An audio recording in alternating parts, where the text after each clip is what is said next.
পৃথিবীর ইতিহাসে এমন একজন জালেম দেখাতে পারবেন না যে জালেম জুলুম করেছে আর তার প্রায়শ্চিত্ত তাকে দুনিয়াতে পেতে হয়নি। পৃথিবীর ইতিহাসে সর্বপ্রথম জালেম, মানব সভ্যতার মানব ইতিহাসের সর্বপ্রথম জালেম ছিল কাবিল।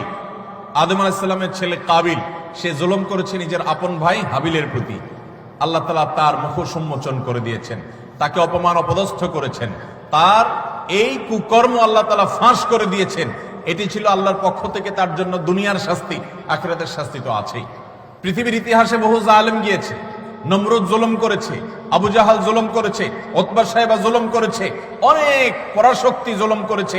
আল্লাহ তাআলা তাদের প্রত্যেককে অপদস্থ করেছেন, অপমান করেছেন, তাদের মুখ সম্মোচন করেছেন, তাদের শাস্তি দিয়েছেন। তবে আল্লাহ ছাড় দেন।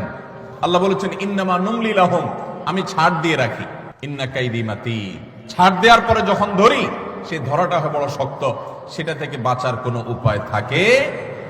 জুলুম এমন অপরাধ, কোন মুসলমান যদি কোনো হিন্দুর প্রতি জুলুম করে, কোন নামাজি মানুষ যদি কোনো বেনামাজির প্রতি জুলুম করে, কোন ধার্মিক মানুষ যদি কোনো অধার্মিক মানুষের প্রতি জুলুম করে, তারপরও আল্লাহ তাআলার সাহায্য ওই মাজলুমের প্রতি থাকে, হোক সে অমুসলিম, হোক সে অন্য ধর্মের মানুষ।